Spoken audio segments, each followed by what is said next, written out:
নমস্কাৰ, মই জ্যোতিষী মিণ্টু শৰ্মা। আপোনালোকৰ ওচৰত আহিলোঁ এটা সৰু কৰি ভিডিঅ' দিম বুলি। কাৰণ জেঠ মাহৰ 22 তাৰিখ, জুন মাহৰ 5 তাৰিখ সিদিনা ফলাহাৰিণী অমাৱস্যা। আমাৰ কি ক'ম, আই দেৱী যিটো দশমহাবিদ্যা বুলি কওঁ, ভগৱতী মা কালী, সিদিনা তেওঁক দশৰূপে সন্তুষ্ট কৰিবলৈ আই ভগৱতীক সিদিনাখনে মনৰ পৰা স্মৰণ কৰিবলৈ তেওঁক যি ৰকম ফুল হওক বা ফলেৰে পূজা দিলে সিদিনাৰ দিনটোত দেৱী ভগৱতী সন্তুষ্ট হয়। কিন্তু আপোনালোকে মনত ৰাখিব, সিদিনাখনে সন্ধিয়া বুধবাৰে জুন মাহৰ 5 তাৰিখ অৰ্থাৎ জেঠ মাহৰ 22 তাৰিখ সিদিনা সন্ধিয়া 6:55 ফলহাৰিণী অমাৱস্যা আৰম্ভ হ'ব। যিসকল লোকে প্ৰতি বছৰে নিজৰ ঘৰত কালী পূজা কৰে, ফলহাৰিণী কালী পূজা কৰে, তেওঁলোকে সিদিনা ৰাতি পূজা কৰিব পাৰে বা কৰিব। কিন্তু যিসকল লোকে ব্ৰত পালন কৰিব ফিৰা দিনা অৰ্থাৎ জুন মাহৰ 6 তাৰিখ, জেঠ মাহৰ 23 তাৰিখ বৃহস্পতিবাৰ আবেলি 5:35 সিদিনা দিনটো যদি আপোনালোকে ব্ৰত পালন কৰে, ফলহাৰিণী অমাৱস্যাৰ ব্ৰত বা উপবাস, তেতিয়াহ'লে আপোনালোকে যথেষ্ট শুভ ফল পাব। কিন্তু আপোনালোকে এটা বস্তু মনত ৰাখিব যে ফলহাৰিণী অমাৱস্যাৰ আগত কিন্তু যিটো চতুৰ্দশী হয়, যিটো তিথিত শিৱ মহাপ্ৰভুক আগে আমি স্মৰণ কৰি ল'ব লাগে, তাৰ পাছতে কিন্তু ফলহাৰিণী অমাৱস্যাৰ ব্ৰত ৰাখিব লাগে। কাৰণ মহাদেৱক সন্তুষ্ট নকৰাকৈ যদি আমি আই দেৱীক যদি আমি মা কালীক যদি আমি সন্তুষ্ট কৰিবলৈ যাওঁ, নহ'ব। আগে আপোনালোকে ফলহাৰিণী অমাৱস্যাৰ আগত চতুৰ্দশীত আপোনালোকে শিৱৰাত্ৰি অৰ্থাৎ শিৱ মহাপ্ৰভুৰ নামত এটা ধতুৰা ফুল, 11টা বেলপাত, তাতে অকণমান চন্দন লগাই শিৱলিংগত আগে দিয়ক, দি পানী ঢালক, ওম নমঃ শিৱায় বুলি 108 বাৰ জপ কৰক, কৰি মহাদেৱক আগে স্তুতি কৰক। যেতিয়া মহাপ্ৰভু সন্তুষ্ট হ'ব, তাৰ পাছত আপোনালোকে ফলহাৰিণীৰ অমাৱস্যাৰ ব্ৰত ৰাখক।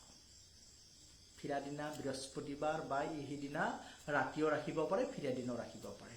আপোনালোকৰ যিসকল লোকৰ বেমাৰী অসুস্থ, তেওঁলোকে অৰ্থাৎ ফিৰা দিনা বৃহস্পতিবাৰে ৰাখিলেও কিন্তু কোনো অসুবিধা নহ'ব। কিন্তু ব্ৰতটো আৰু স্পেচিয়েলি যিসকল লোকৰ ৰাহু বেয়া, কেতু বেয়া, শনি বেয়া, তেওঁলোকে অৱশ্যই সিদিনা ৰাতিয়ে ব্ৰতটো পালন কৰিব। কাৰণ ব্ৰতটো এইকাৰণে পালন কৰিব, তেওঁলোকৰ যাতে শুভ ফল পায়। কেনেকৈ কৰিব ব্ৰতটো পালন? প্ৰথমতে শিৱৰ যেনেকৈ মই ছিষ্টেমটো ক'লোঁ, তেনেকৈ আপোনালোকে চতুৰ্দশীৰ ভিতৰত সেই ব্ৰতটো সম্পূৰ্ণ সন্ধিয়াৰ আগে আগে শেষ কৰিব। কৰি উঠি সন্ধিয়াকালে নিজৰ ঘৰৰ পবিত্ৰ জেগাত, নিজৰ মন্দিৰত এখন কালীৰ ফটো, ধুনীয়াকৈ আইৰ ফটো এখন ৰাখিব। ৰঙা কাপোৰ এখন পাৰিব, তাৰে ওপৰত আইৰ ফটোখন ৰাখিব, আমাৰ কালীমাৰ। ৰাখি উঠি তাতে তেলৰ ধুনীয়া কৰি মিঠাতেলৰ চাকি জ্বলাব। তাত পঞ্চফল অৰ্থাৎ 5টা ফল দিব। তাত টেঙা মিঠা বুলি ফলৰ নাই দে, ফল সদায় ফলে হয়। কিন্তু বহুত লোকে কয় টেঙা ফল নিদিব, অমুক নিদিব, তেনেকুৱা কোনো কথা নাই। ফল কিন্তু ফলে হয়। গতিকে তাত ফল আপোনালোকৰ নিজৰ সদ্য অনুযায়ী বা নিজৰ সেই অনুযায়ী ফল আনিব, ধুনীয়াকৈ ফল স্থাপন কৰিব। কৰি আপোনালোকে যিসকল লোকে পাৰে দেৱীৰ অৰ্থাৎ বীজ মন্ত্ৰ ক্ৰিং, ওম ক্ৰিং কালিকাঐ নমঃ 108 বাৰ জপ কৰক। আৰু যিসকল লোকে দেৱীৰ ধ্যান মাতিব পাৰে, ধ্যানটো মাতিব। যিসকল লোকে তেওঁৰ গায়ত্ৰী মাতিব পাৰে, গায়ত্ৰী মাতিব। ওম কালিকাঐ বিদ্মহে স্বচান্ন বাচিন্নী ধীমহি তন্ন গৌৰং প্ৰচোদয়াৎ ওম। আৰু যিসকল লোকে ধ্যান মাতিব পাৰে, ধ্যান মাতিব। তেনেকৈ আপোনালোকে দেৱীৰ স্তোত্ৰ ধ্যান জপ কৰি কিনে, আৰু যিসকলোকে একদম চিম্পুল পূজা পাতি মন্ত্ৰ একো বিশেষ নাজানে, তেওঁলোকে ওম ক্ৰিং কালিকাঐ নমঃ বুলি 108 বাৰ জপ কৰক। এনেকৈ আপোনালোকে কৰক। তেতিয়া কি হ'ব, আমাৰ যিটো ধননাশ, ধনক্ষয়, অশান্তি, আৰু যিসকল লোকৰ নতুন বিদ্যাৰ্থীয়ে কিবা এটা কৰিম বুলি ভাবিছে, নতুন ল'ৰাসকলে পৰীক্ষা দিম বুলি ভাবিছে, নতুন কিছুমান ল'ৰাই নিজৰ জীৱনৰ যাত্ৰা পথ, কৰ্মৰ কাৰণে যাত্ৰা আৰম্ভ কৰিছে, সিদিনা দিনৰ সেই ল'ৰাসকল বা ল'ৰা ছোৱালী বা যিসকলকে আৰম্ভ কৰে যে এই দিনটোৰ ব্ৰতটো আপোনালোকে পালন কৰক আৰু বৃহস্পতিবাৰো কৰিব পাৰিব, আপোনালোকে বুধবাৰে ৰাতিও কৰিব পাৰিব।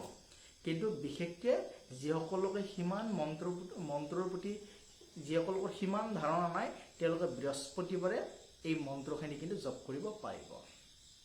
এতিয়া